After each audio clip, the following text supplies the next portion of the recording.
मनोसामाजिक सुस्वास्थ्यका लागि निहारिका प्रोडक्सन प्रणालीको प्राविधिक सहयोगमा कोसिस संस्थाको उत्पादन कार्यक्रम सबैका लागि मानसिक स्वास्थ्य।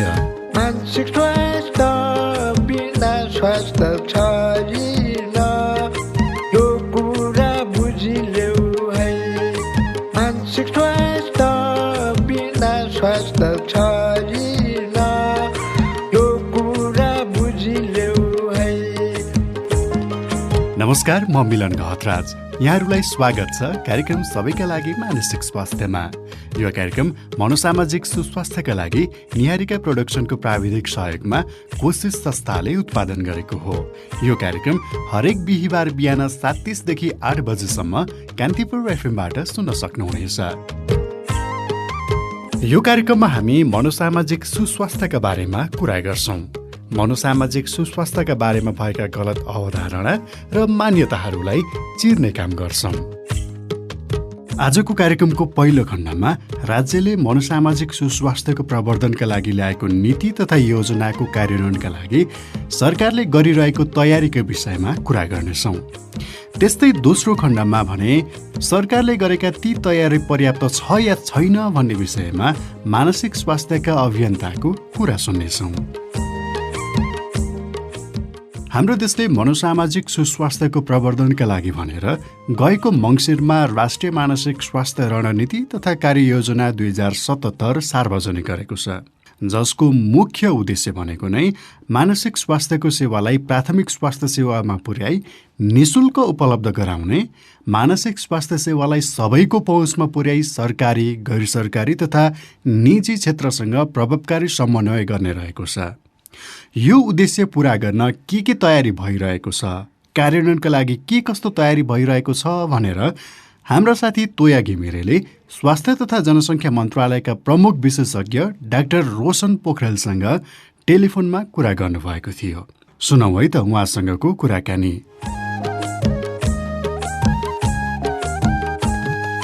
यहाँलाई कार्यक्रममा स्वागत गरे सर मैले। धन्यवाद। सिधै प्रश्नमा प्रवेश गर्न खोजिराख्दाखेरि यो जुन रणनीति बनाएको छ नि अहिले, अब यसको कार्यान्वयनलाई लिएर मन्त्रालयभित्र भइराखेका तयारीका बारेमा यसो छोटकरीमा केही बताइदिनु न सर। यो चाहिँ रणनीति बनाएको र हामीले मन्त्री परिषदबाट लिएर आएका हौँ। अब यसलाई चाहिँ मेन चाहिँ हाम्रो चाहना के हो भने यो सिडिसी भन्ने मोडलमा गइसकेपछि विभाग चाहिँ नरहने, त्यो चाहिँ सिडिसी मोडलमा जाने हुन्छ। त्यो गइसकेपछि त्यहाँ चाहिँ एउटा मेन्टल हेल्थको महाशाखा राख्ने भनेर हामीले तयारी गरिसकेका छौँ। अब त्यो तयारीको आधारमा अब बन्ने यो सिडिसीमा चाहिँ महाशाखामा हुन्छ, मेन्टल रोगको मानसिक रोगको महाशाखा नै हुन्छ र त्यो महाशाखाको लिड पनि मानसिक रोग विशेषज्ञले नै गर्ने हिसाबले हामीले अगाडि बढाएको छौँ। हजुर सर, यो सिडिसीको अब यो बनाउने, यसको गठन गर्ने प्रक्रिया त लामो होला नि त, यसको त अहिलेसम्म तयारी भएको छैन भनेपछि यो स्ट्राटेजीको कार्यान्वयन पनि अब धेरै पछाडि धकेलिएको भनेर बुझ्ने हामीले। दुईटै चिज छ हजुर यसमा चाहिँ। अब सिडिसी मोडलमा गयो भने चाहिँ बल्ल मानसिक रोग महाशाखा हुन्छ, तर अहिले यसको कार्यान्वयनमा चाहिँ अहिले भइरहेको जुन नन कम्युनिकेबल एनसिडी र मेन्टल हेल्थ हेर्ने शाखा छ इडिसिडी अन्तर्गत, त्यसले पनि हेरिरहेछ। त्यसमा चाहिँ अहिले हामीले मेन चाहिँ यो प्रत्येक स्थानीय तहमा भएका हाम्रो स्वास्थ्य संरचनामा त्यहाँ भइरहेका मान्छेलाई एउटा ट्रेनिङको पाटो सबभन्दा पहिलो छ। त्यहाँ एचए सिएमए जो हुनुहुन्छ त्यो ठाउँमा उहाँहरूलाई चाहिँ मानसिक स्वास्थ्यको बारेमा ट्रेनिङ दिएर सुरुको ग्रासरुट लेभलमा आएको बिरामीको उपचार, प्राथमिक उपचार उहाँहरूले गर्न सक्नुहोस् भन्ने हिसाबले अहिले नै काम अगाडि बढिसकेको छ। मुख्य बाटो चाहिँ त्यही हो यसको। अनि तर अहिलेको संरचनाले जुन यो स्ट्राटेजीले इन्भिजन गरेका योजनाहरू छन् अथवा कार्यनीतिहरू यसले प्रस्तुत गरेका छ, ती कार्यनीति कार्यान्वयनमा अहिलेको यो संरचनाले भ्याउँछ र सर, धान्छ होला र? शाखामा केन्द्रमै अड्क्यो भन्ने भयो, त्यसले गर्दाखेरि हामीले यसलाई महाशाखाको रूपमा विस्तार गरेर लानुपर्ने औचित्य चाहिँ त्यही नै हो। अहिले हामीले नसकेको हुनाले अब सिडिसी चाहिँ यो आर्थिक वर्षमा चाहिँ लागू हुनुपर्ने जस्तो हामीले अनुमान गरेका छौँ। त्यो हुने बित्तिकै महाशाखा मेन्टल हेल्थको महाशाखा बन्छ र सोही अनुरूप हामी कार्य अगाडि बढाउँछौँ। भनेपछि त्यो सिडिसीको गठन भने त अब यो त फेरि एउटा चाहिँ नि अब यो गर्वको बात र भविष्यको बात भने जस्तो भयो नि त, किनभने त्यसको तयारी त अहिलेसम्म केही भएको देखिँदैन ठोस रूपमा मन्त्रालयभित्रै पनि, होइन? तयारी भइसकेको छ, कम्प्लिट भइसकेको छ। त्यो अहिले कोभिडको कारणले गर्दा हामीले मन्त्री परिषद लगाउन नसके मात्रै हो। त्यो पनि हामी लिएर जान्छौँ। अहिले अर्थमा र तपाईँ कानुनमा गइसकेको छ त्यो सिडिसी मोडलको तयारी। कानुनबाट क्लियरेन्स भएर आयो र अर्थबाट क्लियरेन्स भयो भने त्यो तयार हुन्छ हजुर।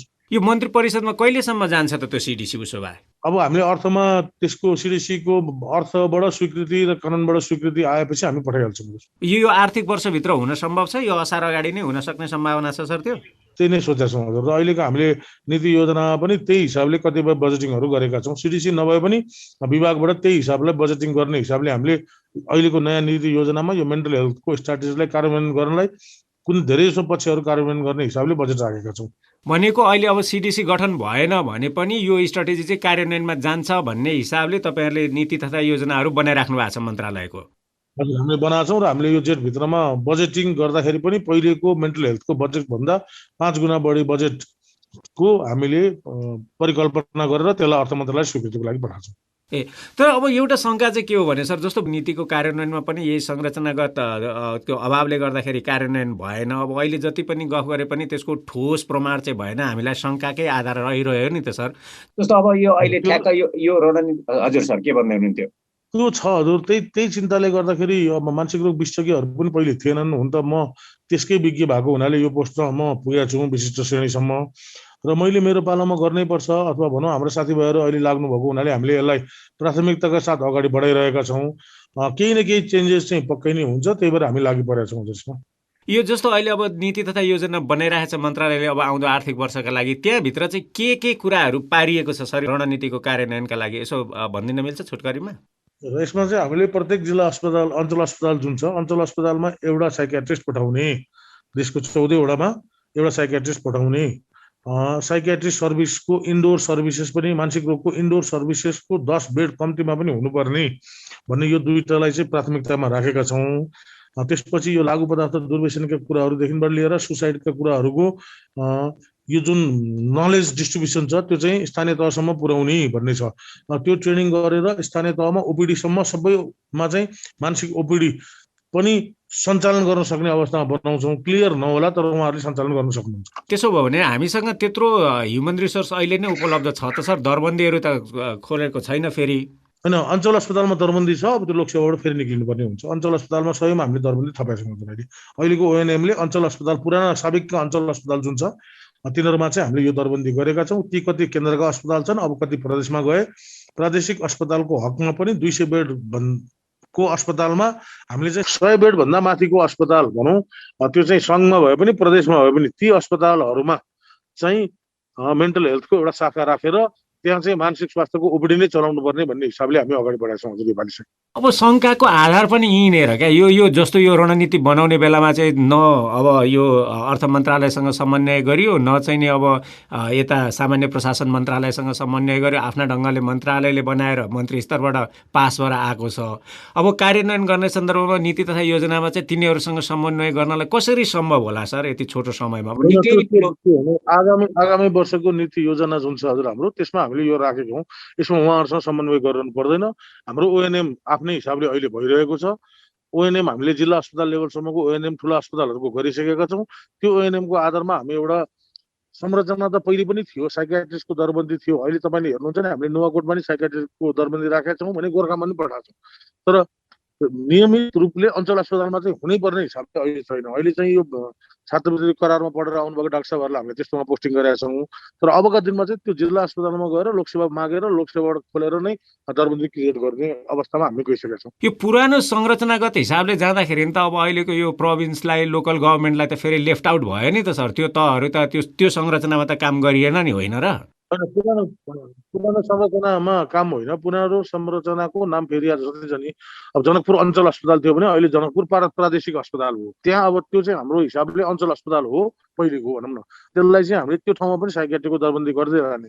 त्यसरी मेची, कोशी, सगरमाथा, जनकपुर होइन, नारायणी, लुम्बिनी गरेर सबै तपाईँ महाकालीसम्मैको अञ्चल अस्पतालमा पनि एटलिस्ट हामीले साइकियाट्रीको पोस्टिङ गर्न सक्यौँ र हाम्रा भइरहेका अरू केन्द्रका अस्पतालहरूमा साइकियाट्रीको पोस्टिङ गर्न सक्यौँ भने पक्कै पनि यो सेवा चाहिँ तल ल्याउनलाई सजिलो हुन्छ भन्ने हिसाबले हामी अगाडि बढेका छौँ। भनेको देशभरिका कम्तीमा 14वटा अस्पतालमा चाहिँ त्यो साइकियाट्रिस्टको दरबन्दी हुने भयो भन्ने बुझ्नु पर्यो हामीले। हजुर, अब हुने भयो र त्यसमा उहाँहरूले 10 बेडको इन्डोर पनि ओपिडीको साथसाथै 10 बेडको इन्डोर पनि चलाउनु पर्ने भयो। त्यो भनेको 14वटामा मात्रै सीमित हुने हो कि सर? त्योभन्दा बढ्ने घट्ने पनि त्यसको सम्भावना छ? के छ योजना? अहिले हामी 100 बेडभन्दा माथिकोमा गएको छौँ। अब अहिले हाम्रो जिल्ला अस्पतालमा चाहिँ हामी सक्दैनौँ, त्यो नभएको कुरा गर्नु हुँदैन। अब आउने आर्थिक वर्षबाट चाहिँ हामीले जिल्लालाई गरेकै छैनौँ, पुरानो साबिकको अञ्चल अस्पतालमा मात्रै गरेका छौँ। पछिका दिनमा विस्तार गर्दै लाँदाखेरि ठुला जिल्ला अस्पतालहरूमा चाहिँ राख्न सकिन्छ कि भन्ने हामीले बुझिरहेको छौँ।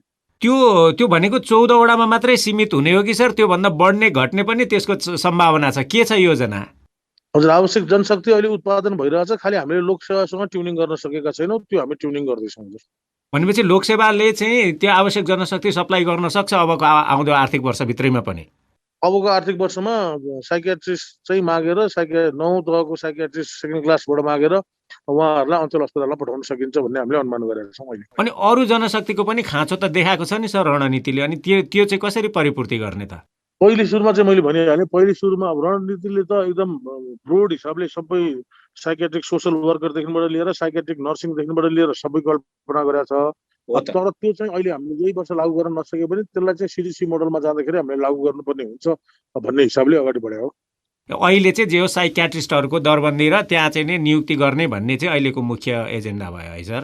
हजुर, त्यो नियुक्ति गरेर वार्ड चलाउँदाखेरि सम्बन्धित हामीले करारमा भए पनि अथवा भनौँ त्यो तहको विकास समिति थ्रुबाट पनि त्यो नर्सिङ सेवा त लिन सक्छौँ। त्यो हुँदाखेरि साइकियाट्री नर्सिङ र साइकियाट्रिस्टको पोस्टिङ भए पनि सुरु भयो भने अहिले केही नहुँदाखेरि त्यति पनि भयो भन्ने हामी चाहिँ एक प्रकारले खुसी नै हुन्थ्यौँ भन्ने हिसाबले अगाडि बढ्यो हो। यो अर्को रणनीतिले अर्को मुख्य बुँदाका रूपमा उठाएको कुरा चाहिँ के छ भने सर, त्यो मानसिक स्वास्थ्य समस्या भएका व्यक्तिहरूप्रति हुने लान्छना र भेदभावको कुरालाई सम्बोधन गर्ने कुरा उठाएको छ। त्यसलाई सम्बोधन गर्नका लागि चाहिँ त्यस्ता विशेष कार्यक्रमहरू यहाँहरूले प्रस्ताव गर्नु भएको छ अब आउने नीति तथा योजनामा? के छ सर? अहिले हामीले चाहिँ त्यही कोअर्डिनेट गर्न खोजेको। अब कहिलेकाहीँ के हुन्छ भने यो मेडिकल लिगल केसहरू हुँदाखेरि चाहिँ हामीले के देख्छौँ भने सङ्घमै आइपुग्नुपर्ने अथवा प्रदेशको राजधानीमा मात्रै हुने हुनाले एटलिस्ट अञ्चल अस्पतालसम्म हुन सक्यो भने त्यो आधारले चाहिँ मेडिकल लिगल केसहरूमा यो मुद्दा मामिलाहरूमा चाहिँ धेरै सहयोग गर्न सकिन्छ भन्ने हिसाबले अगाडि बढ्यो हो। त्यसलाई हामी कसरी कोअर्डिनेट गर्नुपर्छ एकचोटि छलफल गरेर त्यसलाई अलिक डिटेल कोअर्डिनेसन गर्न चाहिँ बाँकी नै छ। र सामाजिक स्तरमा हुने जुन लान्छना र भेदभाव पनि उत्तिकै चाहिँ ठुलो समस्या हो भन्ने कुरा त यो रणनीतिले पनि पहिचान गरेको छ। त्यसलाई सम्बोधन गर्नका लागि त्यस्ता विशेष कार्यक्रमहरू छन् कि छैनन् भनेर सोधेको मैले। हजुर, त्यसमा पनि हामीले यो जुन हामीले भन्यौँ नि स्थानीय तहसम्म हामीले स्थानीय तहको स्वास्थ्य कर्मीलाई जुन ट्रेनिङ दिन्छौँ त्यो ट्रेनिङमा यो कार्यक्रमहरू पारेका छौँ र यी सामाजिक लान्छनाहरू लाग्ने अरू कतिपय घटनाहरू जुन देखिएको छ समाजमा त्यो चाहिँ कम्तीमा पनि त्यो स्थानीय तहमा भएको सम्बन्धित स्वास्थ्य कर्मीले केही हल गर्न सक्ने अवस्थामा चाहिँ हामी जान सक्छौँ। भनेको के यो तल स्वास्थ्य चौकीसम्मका स्वास्थ्य कर्मीहरूलाई त्यसरी चाहिँ तयार गर्ने? स्थानीय तहको सबभन्दा ठुलो जुन छ त्यहाँ त्यसको वडाको होइन एउटा स्थानीय तहको गाउँपालिकासम्ममा भएको स्वास्थ्य कर्मी अथवा त्यहाँ त अहिले हामीले परिकल्पना त मेडिकल अफिसरकै गरेका छौँ। त्यो मेडिकल अफिसर वा त्यहाँको हेल्थ एसिस्टेन्ट वा त्यहाँको COले चाहिँ त्यो कुराहरू बुझ्न सकेर त्यसलाई कोअर्डिनेट गर्न सक्ने समस्या हामी बनाउँछौँ। सरसर्ती हेर्दाखेरि त त्यो अझै पनि अब ठ्याक्कै तलैसम्म सबैसम्म पुग्ने भन्ने त नदेखिने भयो है सर? होइन, वडा लेभलमा हामीले एकदम ग्रासरुट लेभलमा त यो म्यान पावरै हामीसँग छैन हजुर। यसको परिकल्पना त अहिले हामीले गर्नै सक्दैनौँ। हामीले चाहिँ यो सेवा अब हामीले दिने स्वास्थ्य चौकी अथवा भनौँ PHC लेभलमा यो सेवा दिन थाल्यो है भन्ने भएपछि पनि धेरै हल हुन्थ्यो भन्ने हो। अहिले सामान्य तपाईँको 5 स्तरमा एउटा केही घटना घट्यो भने त्यो व्यक्ति मेची अञ्चल अस्पताल आउनुपर्छ। भोलि 5 स्तरकै जिल्ला अस्पतालले त्यसलाई एड्रेस गर्न सक्यो भने त 75 देखि 90% हाम्रो केसहरू त्यसरी जिल्लामै नै सकिन्छ। त्यो कारणले गर्दाखेरि हाम्रो चाहना चाहिँ के हो भने जिल्ला अस्पतालसम्म पनि त्यो म्यान पावर पुग्न सक्यो भने राम्रो हुन्छ भन्ने हिसाबले अहिले अगाडि बढ्यो। अनि अर्को चाहिँ जस्तो अब यो जुन उहाँहरूको अधिकारका लागि समान अधिकारका लागि भनेर पनि रणनीतिले बोलेको छ, त्यो जुन मानसिक स्वास्थ्य समस्यामा पर्नुभएका व्यक्तिहरूको मानव अधिकार संरक्षणका लागि भनेर त्यसका लागि विशेष कार्यक्रमहरू केही यो नीति तथा योजनामा परेका छन् कि छैनन् सर? हाम्रो OCMC कार्यक्रम जुन छ यो लैङ्गिक हिंसाको जुन अहिले चाहिँ जिल्ला अस्पतालहरू सब हामीले पुऱ्याएका छौँ। त्यही जिल्ला अस्पतालसम्म पुगेको लैङ्गिक हिंसाको सामाजिक सुरक्षा तथा लैङ्गिक हिंसाको कार्यक्रम जुन छ त्यही कार्यक्रममा यसलाई पनि बाँधेर हामीले अगाडि बढ्ने सोचिरहेका छौँ। अनि जस्तो अब यो मानसिक स्वास्थ्य समस्या चाहिँ अब एकदम यो क्रस कटिङ इस्युको रूपमा आइरहेको छ, जुनसुकै खालका कम्युनिकेबल अथवा नन कम्युनिकेबल डिजिजसँग पनि छ।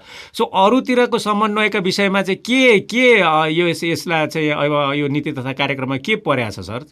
अनि यसले चाहिँ अब यो पनि जनताको अधिकारको कुरा हो, पहुँचको कुरा हो र यो राज्यले दायित्व लिनुपर्छ भन्ने हिसाबले हामी अगाडि बढेका हो। जसरी राज्यले अरू कम्युनिकेबल डिजिजहरू नन कम्युनिकेबल डिजिजलाई राज्यले साथ लिइरहेछ, जसरी हामी औषधि डिस्ट्रिब्युट गरिरहेछौँ गाउँ गाउँसम्म अथवा जसरी त्यो सेवा दिइरहेछौँ, त्यसरी नै मानसिक स्वास्थ्यमा पनि त्यो सेवा राज्यको जनताको अधिकारको हिसाबले पहुँचको हिसाबले जानुपर्छ भन्ने हिसाबले अगाडि बढाएको हो। त्यही भएर हामी सकेसम्म यसलाई यो आर्थिक वर्षमा हामीले स्थानीय तहसम्मको अस्पतालमा पुर्याउन सक्यौँ भने पनि ठुलो उपलब्धि हुन्छ भन्ने हिसाबले हामी अगाडि बढाएका छौँ। त्यसका लागि खास ठोस कार्ययोजना चाहिँ के प्रस्ताव गरेको छ अब आउने नीति तथा कार्यक्रमले? त्यही हो, हामीले ट्रेनिङको पाटो नै मेन इम्पोर्टेन्ट हो। ट्रेनिङ नै हामीले 77 जिल्लामा लगाउन सकेका छैनौँ। हामीले स्थानीय तहको 753वटा स्थानीय तहमा भएका स्वास्थ्य कर्मीलाई आगामी वर्षभित्र ट्रेन गरेर उहाँहरूले यी समस्याहरू चाहिँ यो मानसिक समस्या हो भनेर पहिचान गर्न सक्ने र प्राथमिक उपचार गर्न सक्ने मानसिक स्वास्थ्यको भन्ने हेतुले नै हामी अगाडि बढाएको हुन्छ। अनि औषधि चाहिँ चलाउनु पर्ने बिरामीहरूका हकमा नि त औषधि चलाउनु पर्ने बिरामीहरूको हकमा हाम्रो जुन 70 प्रकारको औषधिहरू हामी फ्री दिइरहेको छौँ त्यसमै हामीले थप गरेका छौँ। 8 प्रकारको औषधिहरू हाम्रो त्यसमै चलिरहेको छ। हुन्छ सर, यहाँलाई समयको लागि धेरै धेरै धन्यवाद। व्यस्त समयका बावजुद पनि हामीलाई समय दिनुभयो। थ्याङ्क यू हजुरलाई। धन्यवाद सर। हस्, नमस्कार। उहाँ हुनुहुन्थ्यो स्वास्थ्य तथा जनसङ्ख्या मन्त्रालयका प्रमुख विशेषज्ञ डाक्टर रोशन पोखरेल। राष्ट्रिय मानसिक स्वास्थ्य रणनीति तथा कार्ययोजना 2077 को कार्यान्वयनको विषयमा कुरा गर्नुहुँदै डाक्टर पोखरेलका अनुसार यो रणनीति प्रभावकारी कार्यान्वयन यही आर्थिक वर्षदेखि नै CDC अर्थात् रोग नियन्त्रण केन्द्र बनेपछि मानसिक स्वास्थ्यका लागि छुट्टै महाशाखा बनाएर कार्यान्वयन हुन्छ भन्ने कुरा गर्नुभयो।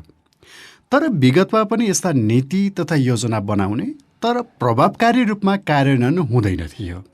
त्यसैले हाम्रा साथी तोया घिमिरेले नै मनोसामाजिक तथा मानसिक स्वास्थ्यका अभियन्ता मातृका देवकोटालाई टेलिफोन सम्पर्क गरी यसपालिको रणनीतिको कार्यान्वयन पनि कतै पहिलेको जस्तो त हुँदैन अथवा कार्यान्वयनको चुनौतीहरू चाहिँ के देख्नुहुन्छ भनेर सोध्नु भएको थियो। हामीले हेर्ने भनेको भविष्य होला आशा गरौँ, तर अहिले हालको जुन स्वास्थ्य मन्त्री स्तरमा पास भएको रणनीति त्यसमा चाहिँ अर्गानोग्रामको कुरा र गभर्नेन्सको स्ट्रक्चरको कुरा त्यसमा स्पेसिफाई हुन नसक्नु नै त्यसको लागि कार्यान्वयनको लागि ठुलो चुनौती हामीले सर्वसाधारणले र यो चाहिँ पहिला पनि अनुभव गरेको 53 सालको पोलिसी पछि गएर पनि नेपाल सरकारको नसर्ने रोग अन्तर्गतको 14-20 को जुन भनौँ न त्यो रणनीति त्यसमा पनि एउटा सक्रिय मानसिक स्वास्थ्य इकाइ रहनेछ र त्यो इकाइले नै समन्वय र कार्यान्वयन सबै गर्नेछ भनेर त्यो पनि हुन नसकेको, ताकि 53 सालमा हुन नसकेको, सन् 13-20 हुन नसकेको, फेरि अहिले आएर पनि 77 आएर पनि जब त्यो कुरा तुइएको भनौँ न एक किसिमको चाहिँ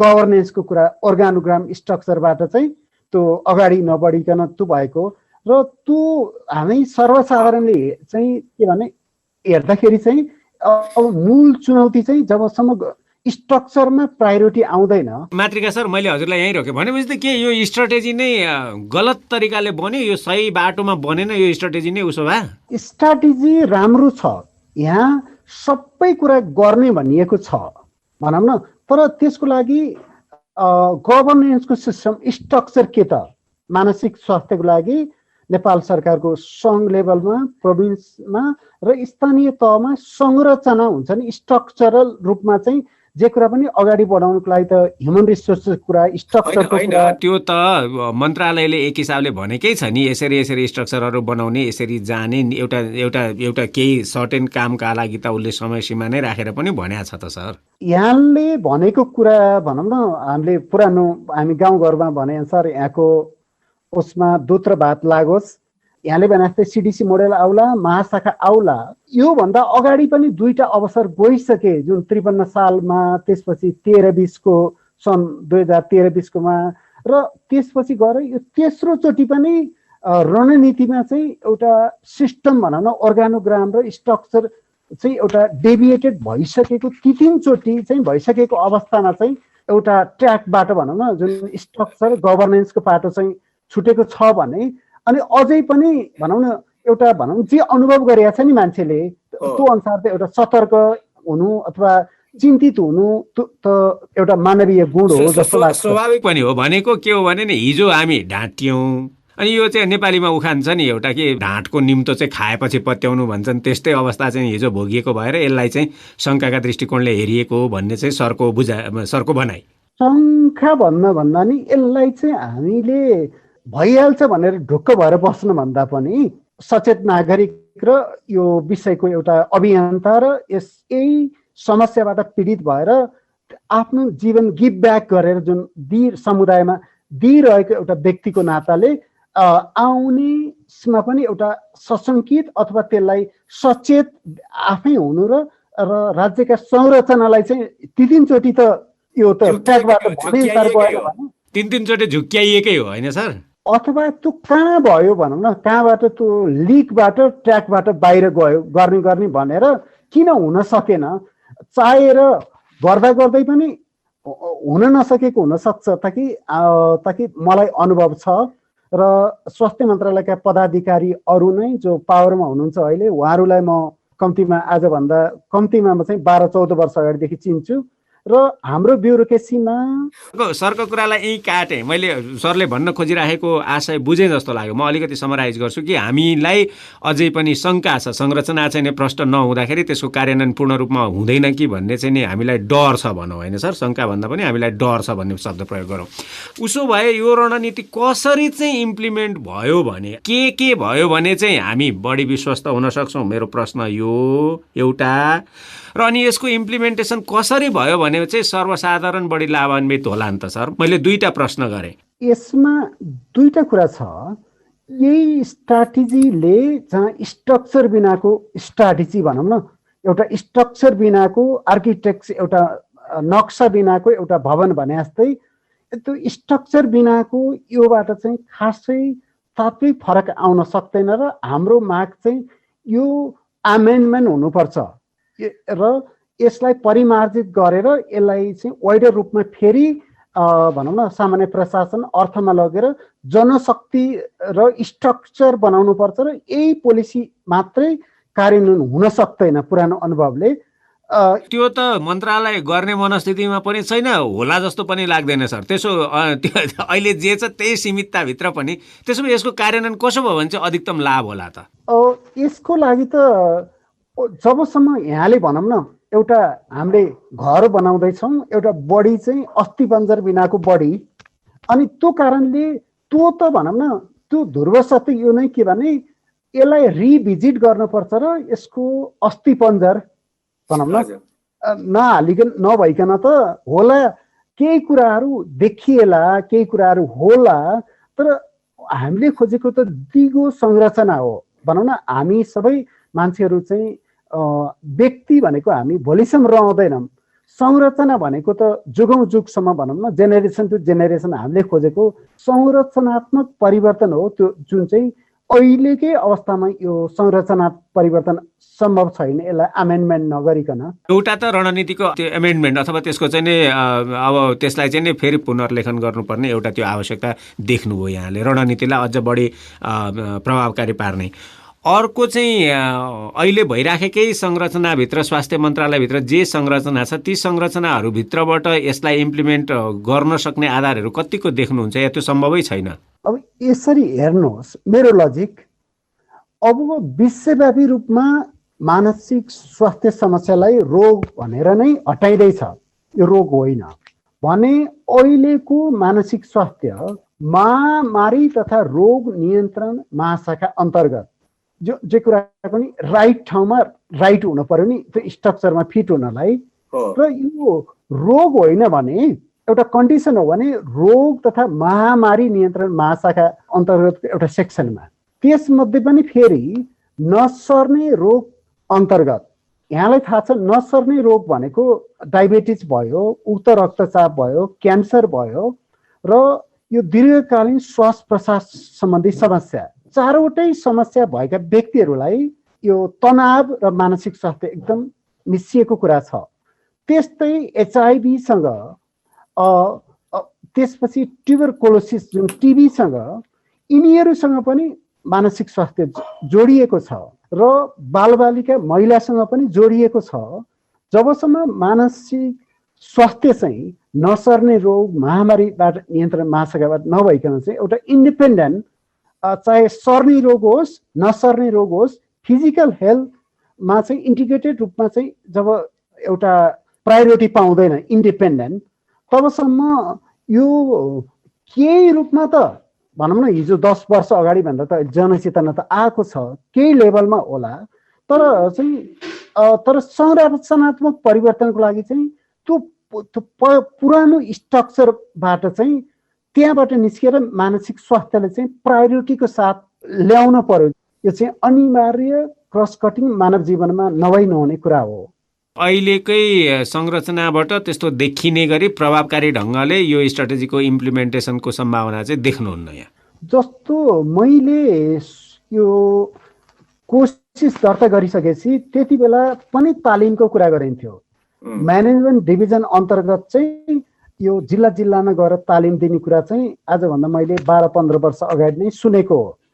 गएर स्वास्थ्य कर्मीहरूलाई तालिम दिँदै गरेर मात्रै अब के हिँड्दैछ पाइलो मेट्दैछ भने जस्तै जबसम्म उनीहरूलाई स्ट्रङ मेन्टोरिङको स्पेसलिस्टहरूसँग चाहिँ बाट चाहिँ मेन्टोरिङ र उहाँहरूले पनि त्यो माथिल्लो निकायमा उहाँहरूले चाहिँ सहायता नपाइकन त उहाँहरू आफैले इन्डिपेन्डेन्टली औषधि चलाउन कम्युनिटीमा त उहाँहरूलाई पनि गाह्रो छ। र मैले सरको यो लामो उत्तरबाट एउटा सारांश खोजेँ। अहिलेकै संरचनामा ल भोलि सिडिसी बन्ला, महाशाखा बन्ला, त्यो एउटा पाटो हो, सम्भावनाको कुरा, त्यो भएपछि त्यसमा विश्वास गरौँला, छलफल गरौँला।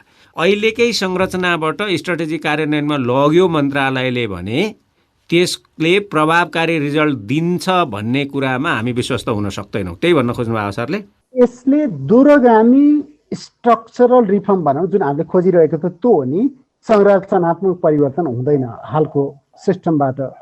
संरचनागत परिवर्तन एकातिर हुँदैन, अर्कोतिर चाहिँ जसलाई चाहिँ नि त्यसको आवश्यकता छ, खाँचो छ, म यो मानसिक स्वास्थ्य समस्याबाट गुज्रिराख्नु भएको छ, त्यसको चाहिँ नि सहायताको खाँचो छ, उहाँहरूले पाउने कुरामा चाहिँ कतिको त्यो विश्वस्त हुन सकिन्छ त अहिलेकै संरचनाबाट गइयो भने? जबसम्म यसमा चाहिँ हामीले सुस्वास्थ्यमा लगानी गर्दैनौँ, शारीरिक सुस्वास्थ्य जस्तै मानसिक सुस्वास्थ्यको इस्युको रूपमा प्रमोसन हुनु पर्यो हाम्रो घर घरमा समुदायमा। जुन भनौँ यो त समस्या भएको थाहा पाउनै गाह्रो छ, थाहा पाइसकेपछि चाहिँ आफ्नै परिवारले नै कस्तो व्यवहार गर्नुपर्ने, छिमेकीले कस्तो व्यवहार गर्ने, त्यो व्यक्तिले चाहिँ मेन्टल हेल्थको ट्याग लागिसकेपछि जिन्दगीभर नै एउटा कलङ्कमा बाँच्नुपर्ने र अहिले भनौँ न कुनै पनि कानुन बाँकी छैन होला जहाँ चाहिँ अयोग्यता कति बेला भनेको ठाउँमा चाहिँ मानसिक स्वास्थ्य समस्यालाई नझुन्ड्याएको। र जबसम्म हामीले मानसिक स्वास्थ्यको सुस्वास्थ्यको कुरालाई प्रवर्धन गरेर लाँदैनौँ र यो कलङ्क हटाउँदैनौँ र डिजिज भनेर गएर चाहिँ र कलङ्क रहिरहन्छ। त्यसकारण डिजिज होइन कि वेलबिङ पर्सपेक्टिभबाट, सुस्वास्थ्यको पर्सपेक्टिभबाट चाहिँ बटम अपबाट त्यो खालको चाहिँ जानुपर्छ।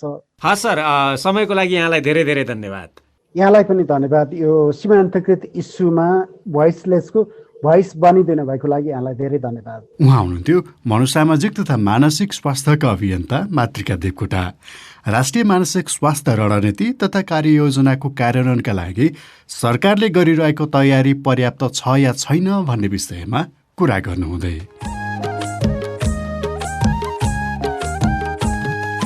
कहिलेकाहीँ हाम्रो शरीर जस्तै हाम्रो मन पनि अस्वस्थ हुन सक्छ।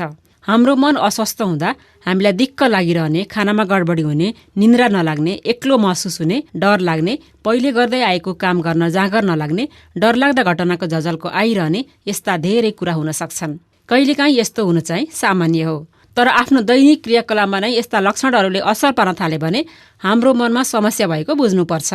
यदि तपाईँ वा तपाईँको आफन्तमा यस्तो समस्या भए नेपाल टेलिकमको नम्बरबाट फोन गर्दा पैसा नलाग्ने टेलिफोन नम्बर 166001 2232 मा फोन गरेर मनोसामाजिक सुस्वास्थ्यका बारेमा सबै कुराहरू बुझ्न र मनोपरामर्श सेवा लिन सक्नुहुन्छ।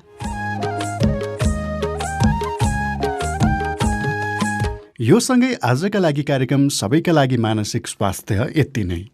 यो कार्यक्रम कोसिस संस्था र निहारिका प्रोडक्सन प्रणालीको फेसबुक पेज र युट्युब च्यानलबाट पनि सुन्न सक्नुहुनेछ। कार्यक्रमबारे तपाईँको कुनै जिज्ञासा वा प्रतिक्रिया भए feedback@kosisnepal.org र contact@nipmedia.org मा इमेल पठाउन सक्नुहुनेछ। त्यस्तै नेपाल टेलिकमको नम्बरबाट फोन गर्दा पैसा नलाग्ने टोल फ्री नम्बर 166001 2232 मा जिज्ञासा वा प्रतिक्रिया राख्न सक्नुहुनेछ।